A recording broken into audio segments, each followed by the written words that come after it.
and just welcome everyone to my live session. And let's see, we have Charlotte here and we have Jason. Yay. Sorry I'm late, guys.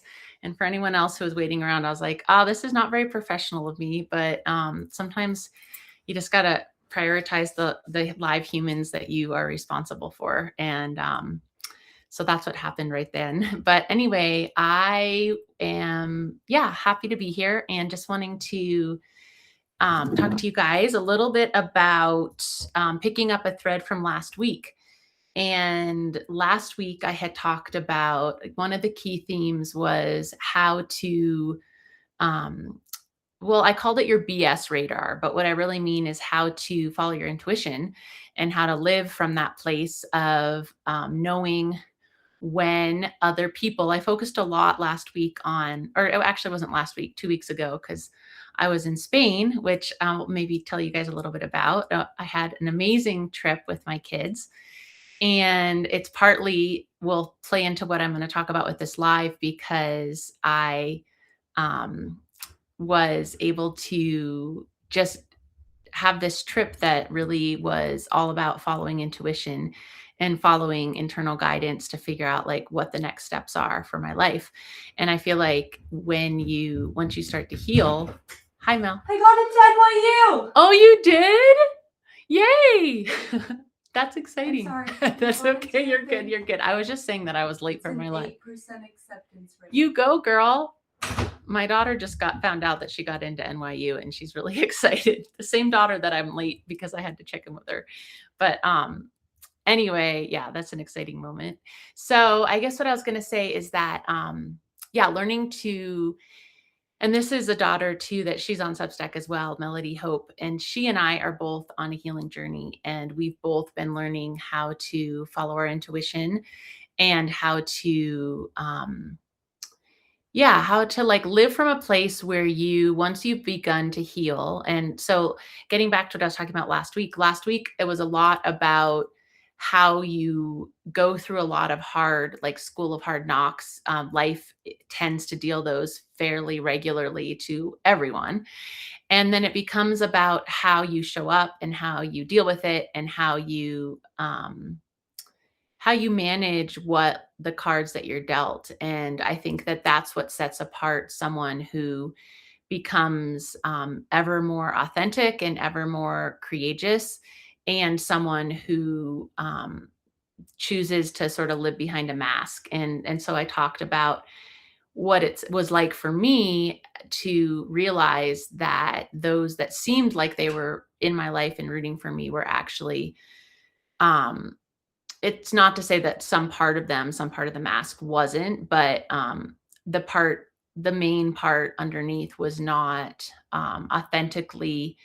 Maybe it boils down to self-love. Like if you can't heal enough on the inside to be true to yourself, then how can you ever be true to another human being? And so, hi, Raiders Block. Thank you for being here. I don't even think this was the live chat, the link that went out in the email, because I just couldn't figure that out either. But anyway, welcome to you guys. Thanks for being here with me. So anyway, what I was talking about is how if you can't come to an authentic place within yourself, then it becomes really hard, and in a place of able to sit with the hard feelings of, what it takes to show up courageously in a world where oftentimes being real and being vulnerable is a liability, and speaking the truth is a liability. And so I think many people learn from a young age that it's just easier to almost like turn on a switch, put on a mask, and operate from that place. And then the more you operate from that place, maybe it's believing that if you do that, you'll be liked. And if you consistently operate from this place that is not as authentic, because of the self-belief system that told you that you had to be different in order to get love or to fit in. And there's this fragmentation that happens. And so I think that when I talk about the hurters or the haters, and, a lot, you see them in political, like all the leaders of our countries, like they are very hurt humans who have realized that through this sort of persona or mask of a human being that they became, that they could have power. And it happens on the micro scale. And I've had so many instances of this with friends and family. And then you see it being played out with really extremes with some of these political leaders, and basically realizing that this persona that you create, that you can use it to have more power, and then that ends up feeding a cycle of feeling like the ego, sort of the ego tells you like, okay, if you play this game, then you'll have more power, and if you have more power, you'll be more safe. And so, hi Noelle, and thanks for joining. Sorry that I was running a little bit late. Anyway, so that what happens is it becomes a self-feeding cycle, and to the point where we could probably all say, for example, taking Trump for an example, because he's such a classic, almost cliche caricature of someone who, having been a hurting person on the inside, formed an entire persona around offense is the best defense, and creating power and creating a sense of, if I have enough attention, if I do things a certain way, if I act like I'm the cool guy in charge. And hi for the new people that joined, Alexi and John. Welcome. Love you guys. Anyway, there becomes this thing where it's a self-perpetuating thing. And so in order to not operate from that place, now I used to think that maybe it was a choice. Like, I look at my family members who I no longer talk to, and I think, what sets me apart from someone who is willing to speak the truth at all costs, and sort of make the hard decisions which are uncomfortable. And I think so many on Substack, like to write about it, to stand up for something that is uncomfortable. And what sets someone apart, and it's not like, oh, I'm better than, it's just that for my set of values, and for those that are aligned with how I see it, all of you here, I believe, for us, like, the most important thing is being aligned with authentic, I mean, that is the entire purpose. Welcome, deliberately devoted. Like, and I got my shirt too. So you got like double love from Venus today. Show more love. That's what the world needs. We all need more love, right? Because, well, love is our essence, really. And so, like, you see animals, like when you look at a mother caring for her young, you see how much, hi, Adrian, natural love is a part of the equation. It comes naturally to us when we drop into that simplicity. When you see a child in a joyful expression of themselves, there is love, there is joy, there's creativity. There are all these things that all humans and creatures on this planet, it's our birthright to feel. And I mean, with animals, we can say it's a simplified version of that, because they are more simple in some ways and more complex in others. But what happens is, humans, because of these societies we live in and the wounding, we end up fragmenting off from that authentic place. And so when I say going back to last week, what it means to live with your, indeed, love conquers all. We need human connection as a future becomes more present every day. Okay. Yes. And thank you, Adrian, for coming in briefly. And I'm running late. Sorry about that. I've been saying that to the new joiners. I was feeling a little bit responsible, and I was like, my daughter is top priority, and I already sort of messed something up with her. So I was like, I gotta just be with her. And it was good. It was a good mama moment. And then she just busted in, for those of you who just joined and just found out she got into NYU, and she's really excited. Although she's probably going to go to school in Rome. But anyway, it's an exciting little day for her. And so I guess what I'm saying is that, okay, we're always juggling a lot as humans. And so how do you juggle, like, just an example, me managing my daughter, showing up here. It's like, there are going to be so many things in life that happen to you that are not what you were hoping. Like, you could, you get stuck in a traffic jam on the way to work, or, your partner cheats on you, or you break your leg, or, a loved one has an accident, or you lose a job, or there are so many different things that can happen to us. And what sets apart someone who is able to stay in alignment and authentic alignment with what's on the inside. And what I've noticed is that it has a lot to do with the ability to be courageous and to be willing to be uncomfortable. And so I think what happens when you, like, going back to the Trump example, or someone who operates from that highly masked place, is they have sort of fragmented to the extent where the persona that they have created, in his case, one of sort of machismo, and so many, he's not alone. He's an exaggerated example of this machismo caricature, almost, that becomes, because of the patriarchy, it becomes considered powerful, it becomes considered cool to sort of cut off from your empathy and to be like the strong arm it, like the stronger you are, the wealthier you are, the sexier you are, and it's this whole, it's just layer upon layer. And then, because as a society, we're being bombarded with it all the time, we sort of, there's so many people that just end up fragmenting and fragmenting. And so what they have is this persona based on the ego's need to feel in control, to feel powerful, to avoid feeling uncomfortable. And then there are all these, just like, it's almost like caricatures of humans walking around. And for my whole life, and I think for many of you, that we found ourselves on Substack, we found ourselves wanting to write about what's underneath the surface, and many awakening humans, is we begin to realize that part of us that was on the inside, that as a child, like a child will have a tantrum when they're upset, and then they'll giggle hysterically when they see something funny, and they'll go and they'll create, and they're living in this pure element of self-expression. And then slowly but surely they're told, no, you can't have a tantrum over that, you don't deserve that, you don't get this, you're not worthy, or you try to earn your love from your parents. And so you become more and more there's this person I follow, Lee Harris, and he's a channel, which is something I do sometimes too, where you're sort of channeling something through you. I don't do it in the same way he does, but um anyway, I love one of the things that he says, and that the Z's who he channels say, and they talk about, it's like almost like these indentations that happen to, like, if we're a human body, but we're also an energy body. And as we get sort of wounded, there are these false belief systems, or almost like, if you could think of yourself as this, like last week I taught, or 2 weeks ago, I talked about like a little violet with your little petals, or you're like an energy body, like a soft little orb.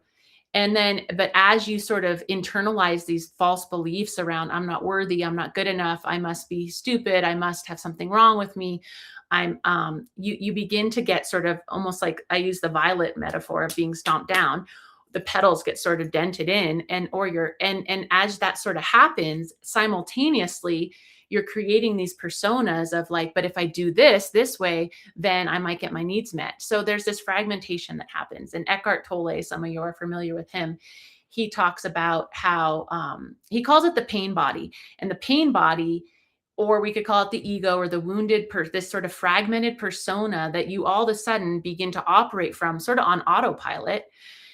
And really underneath all of that is this feeling of like, there's like a soup of like this authentic, the little child, the little boy, the little girl in you, or the little they, it doesn't have to be boy, girl, that was inside, that is wanting to be expressed.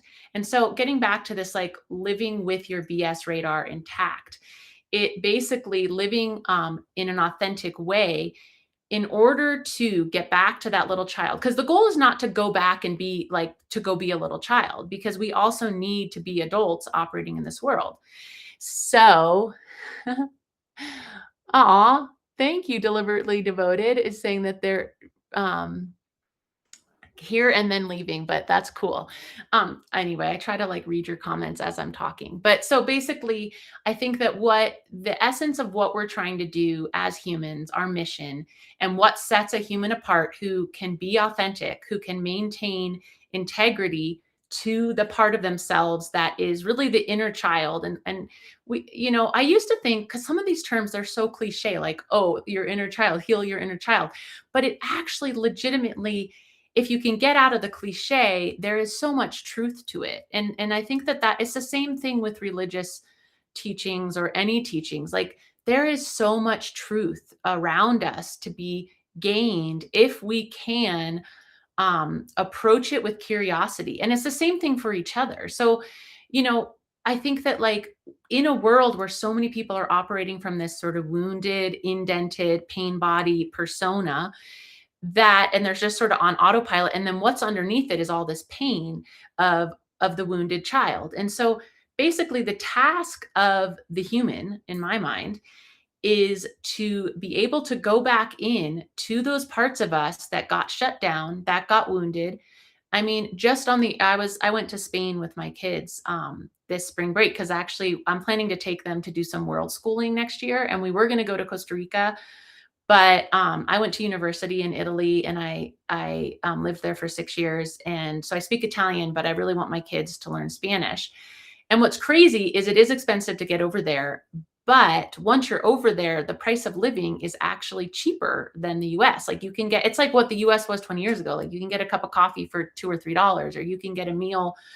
Like we would eat these delicious meals for like 60, $70. Like in Boulder, you can go to Chipotle, or in the US, you can go to Chipotle for like $60. So if I'm going to feed my kids and me.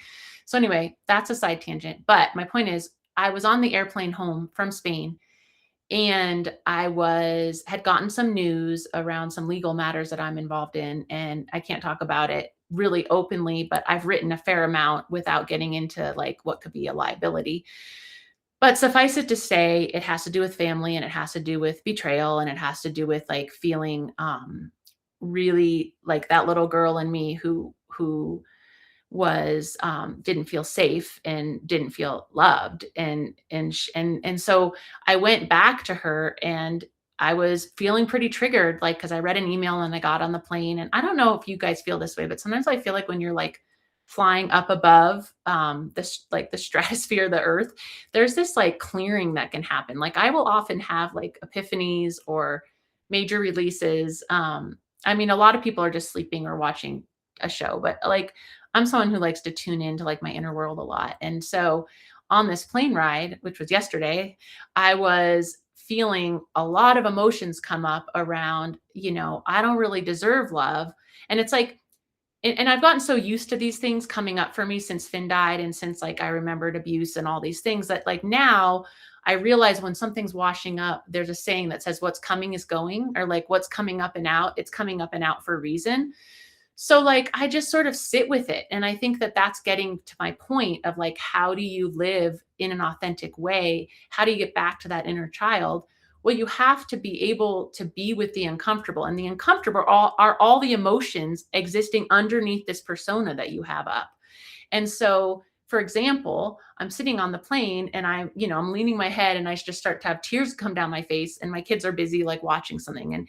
And so I think it's being able to tune in with what's living underneath and giving yourselves moments to feel the hard shit, for lack of a better word. And so for me, it was like this, well, I'm not really worthy of love because, and I could feel that wound of like, I was abused and as a young child. And so there's this like this little girl in me told herself, this is your fault, which is the shame cycle that a lot of us who have been abused go into.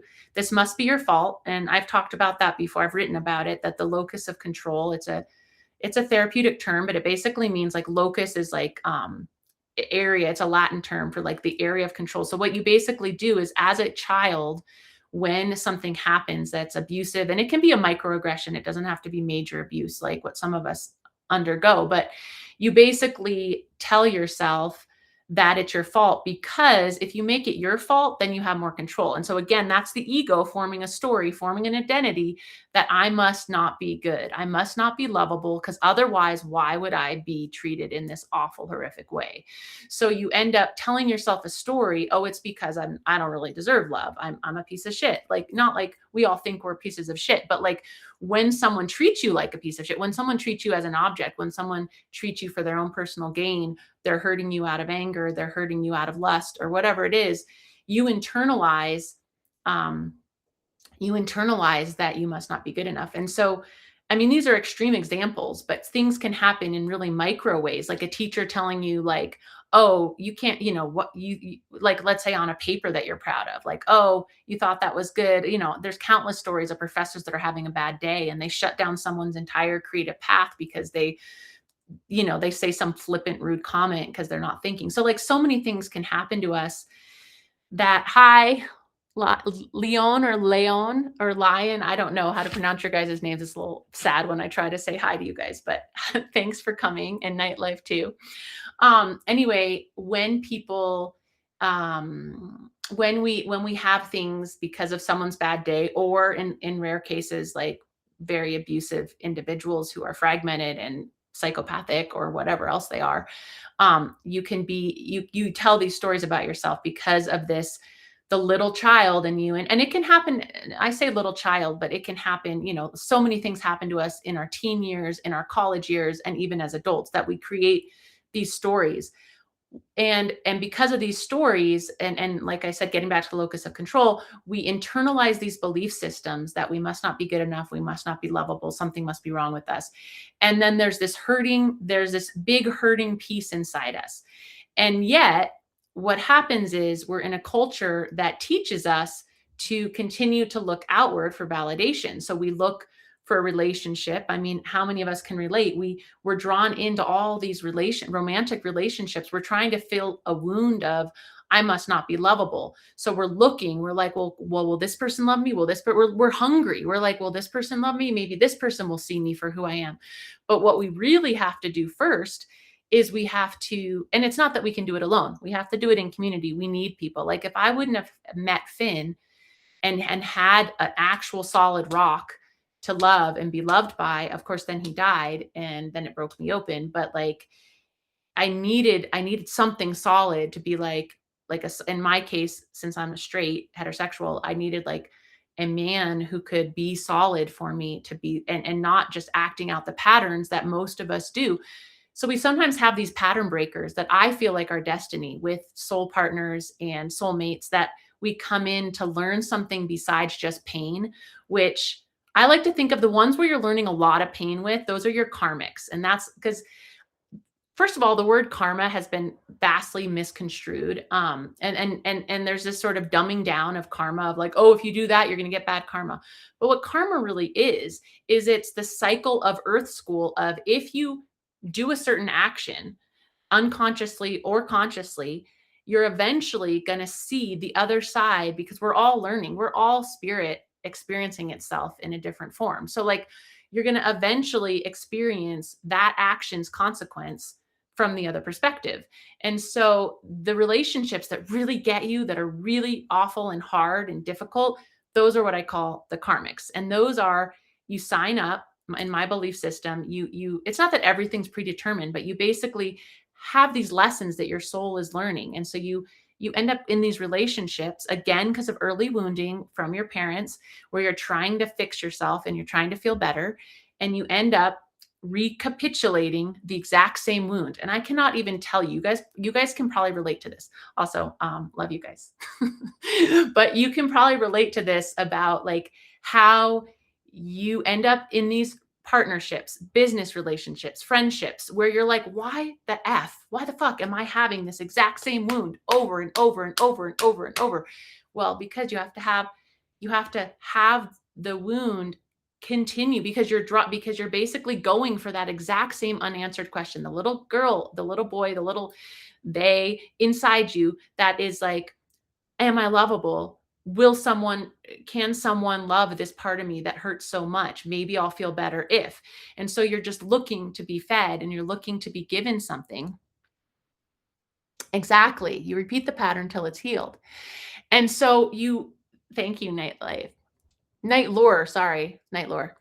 Anyway, so like, yeah, I need reading glasses. I should probably wear them when I'm giving these, so I can actually like lean in and see what you guys are doing.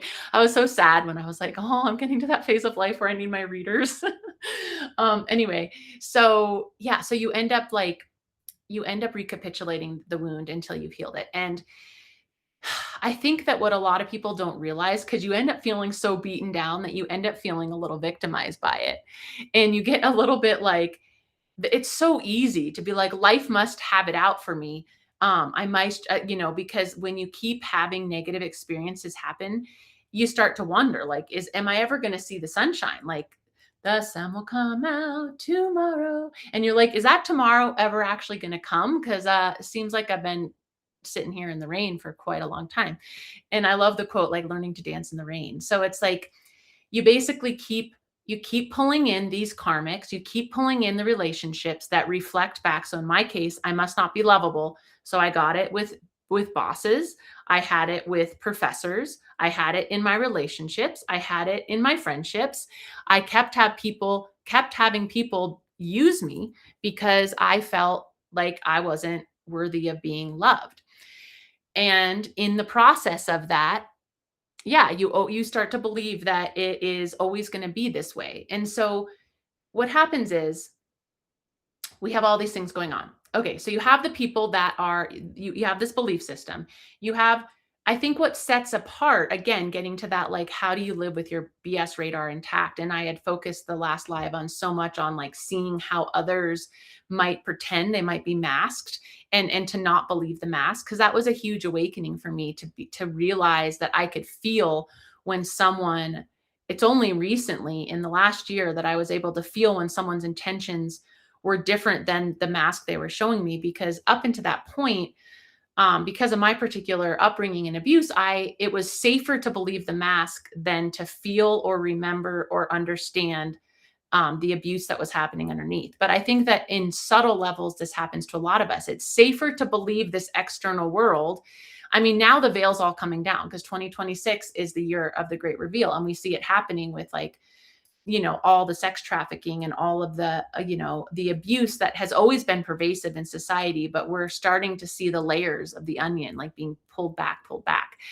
And I think that it's happening globally, it's happening socially. And then there's this fight, like the war, and we're seeing it for what it is. Like, there have always been wars, but now we're connected with the internet. We're connected, those of us coming here, those of us on the healing journey, those of us who are like, I call bullshit on everything I see happening around me. And I'm no longer going to just go along with this little mask. I don't believe it.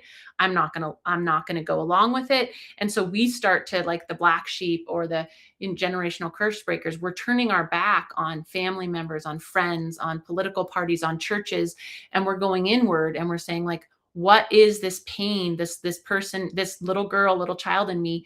What is it trying to tell me? We sit in the discomfort. We start to write about it. We start to heal.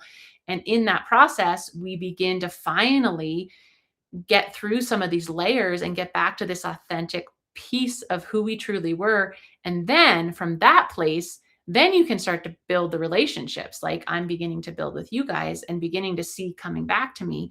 I can begin, and we can begin to finally um, find a reflection that reflects it, that reflects back the authenticity. Because again, we are the key player. Like, what people don't realize with getting back to karma and all the rest of it is earth school. I say this a lot, but everything is happening for you. It's happening so that you can learn and heal, and so that you can, as an individual soul and as a reflection of the one soul, like the one universal consciousness that is experiencing itself a billion different ways in all the different life forms that exist. It's learning about itself. I'm learning about myself, you're learning about yourself. Universal, I in my belief system, universal consciousness is learning about itself through us. And so it's all a big learning experience. And in Indian philosophy, they talk about Maya, which is a word for, like, the great play of consciousness. We are here in what I call an earth suit, having an earth experience in this play, in this role. Like, I'm playing the role of Venus and you're playing your role, so that you can learn, so that you can grow. And you're still growing, even if you end up so masked and so fragmented that you're just perpetuating harm. You're still learning from it. And I think I talked about this in my last live, like those who have had near death experiences, as soon as you're out of this body. And Finn's mom just died. I was telling you guys about that because I was wearing that ring last time. And, like, since Finn died, I have had some psychic medium abilities come on where, like, I sometimes hear them, they'll come visit me. And So like I know that like life goes on after this experience. And what they say, I have a good friend who like for various reasons has been like literally dead, for short periods of time. I think it was like 9 times because he was allergic to wasps and he got stung and his airways got cut off. And each time he would jump out of his body, his guides would come and get him, and he would get a little bit further in the like review process. Because you hear that there's like a light, and then all of a sudden you hear stories of people with near death experiences, like they're in the operating room, and next thing they know, they're looking at their body, and then next thing they know, they're like in this beautiful place with their guides and their loved ones looking at their life. And so my point is that like, and I like to talk about this because to me, like part of my mission with these lives and with the teachings I'm doing is that I happen to have enough life experience in this area of death and connecting to the other side and abuse that like it sort of cracked me open, that it's sort of like we all have our specialty. We all have, those of us drawn to Substack too, like what is it, what have you healed, basically what have you healed that you can now help others heal? And so I think those of us who came to help heal, oh hi Jenny, you're here too. Those of us who came to heal, we have the opportunity. So once you get to that little child within and you begin to heal and you begin to listen to it and you begin to sit with the discomfort, like for example me on the airplane crying and letting that go, being like, I don't want to hold on to the Venus who feels like she's not worthy of love. I'm done with that. Because even Finn, my soulmate, he, when he got sick, he pulled away. Like I'm in this office right now, but this was his office, and he moved a bed in here because of COVID and germs and the kids. But it was also because like he had learned as a child, like if I isolate myself, then I'm safe. If I go it alone, which is a typical patriarchal, like men are taught, like at least you have yourself, like to just pull back and to handle things. And I think he was trying to protect me, but really ultimately he couldn't be intimate. And I'm not talking sexual intimacy. Obviously that was, he had cancer. So like, but I'm talking like emotional intimacy. We couldn't be close because he was under, again, this sort of persona that like, I have to go it alone and I have to spare Venus. And so we do these things, and that in itself, again, I'm telling you, like he was the rock in my life, but even before he died, he pulled back. So we wound each other unconsciously, unintentionally all the time. Because why I needed that wound, because I was recapitulating, you're not good enough. I'm not going to stick around for you. I'm going to turn my back on you. You're not lovable, again and again and again and again and again and again and again and again. And then finally broke through, found Substack. Yay. And like now I'm like talking to you guys about it because that's what I am here to share. And then you guys have your individual beautiful path of like, what did you survive? What have you learned? And that's the whole point. Like you take your authentic self, your authentic wisdom, and you do something with it. You draw, you paint a picture, you draw something, you cook a good meal for friends and share the love of cooking. You raise children and teach them that like even though it's a dark world, that there can still be light. Like that is the perseverance of the human soul, and it is why we came, and it's the reason that no matter how dark the media gets and no matter how bad they try to paint it for us, like AI is going to dominate. I just posted a repost about how AI is not the enemy. If people come together in community, like some people are, and are like, how can we get AI to work for us? We're the humans. We're the ones. They want you to feel powerless. They want you to feel like it's so much that I'm just going to like lay back and, like croak. No, I mean, I've been there. I've been like, I still sometimes get in these places where I'm not suicidal, but I'm like, I want to be done. I want to be done. This is too painful. I want to be done. But I don't stay there. And I think all of us here, we don't stay there. We have hard moments and then we pop out again because we feel like there's a reason for being here. It's to learn, like I said. And this friend of mine, getting back to his, like every time his guides would be like showing him something else about his life. And then he pops back in. There are things to be learned. There are things to be given. There are things to be shared. There is so much for us to do to help this world get to this next place because we're in the birth canal right now and it's hard. And then the thing is, getting back to my original point, like what it means to live authentically, to have this sort of BS radar installed where now I feel like I can keep myself safe because I'm able to feel when people are not genuine, when people are so masked, like getting back to that Trump persona and all the others that just live behind this sort of ego driven mask of dominance or whatever it is, the game they're playing, that that I can feel like before, if someone would come up and have like a certain way about them, like family member, friend, or whatever, I would get confused. I'd be like, but their words say this, and but their actions don't match, and I would get all befuddled. And now I feel like I and many of us here, we're learning to say no to like, if something feels off, I'm not going to continue. There's a Saint Byron Katie who's I love her. She's someone who talks about like spirituality and healing. She had her own psychotic break and then healed from it. And she has these things, she has a path called the 4 questions that you ask yourself. But one of her famous quotes is, and I think Oprah did an interview with her. And anyway, one of the famous quotes of hers is, if the biting dog bites, are you going to let it keep biting your hand? And because at that point, it's on you. So this is getting back to the whole like how everything's happening for you, because like all the lessons that you're having, these karmic lessons to help teach you, if you are staying in a relationship with a biting dog and you get your hand bit, the first time it's like, oh, damn, shoot, like let's bandage your hand and take care of the dog. Or, put the dog somewhere where it's not going to bite, put a muzzle on it, put it in a safe environment. That is, then you're taking action responsibly based on what happened. What happens though to many of us is that we doubt ourselves. We end up feeling like that bright sunny day is never coming, or we're not going to find our way out of the maze we're stuck in. And we get sort of bogged down to the point where we let the dog bite our hand again and again and again. And then it just recapitulates this belief system of like, see, I got bit again. But really, like the Byron Katie quote is like, if you got bit by the dog, it's on you to stop being around the dog. And so that is something that I practice religiously now. I mean, religiously, I'm not religious, but like I I I I am so non-negotiable about like, and it's not like you can't hurt me and I'm just going to be like we're done. No. I I have the ability to be like, we're work in progress. Let's work through this. But if I see that you on your end, and like getting to this BS radar, like my ability to keep myself safe, if I see that the person, and it breaks my heart oftentimes when I see people that I trusted and loved doing things for personal gain and for reasons that are sort of this outer persona, they're trying to protect that instead of being authentic.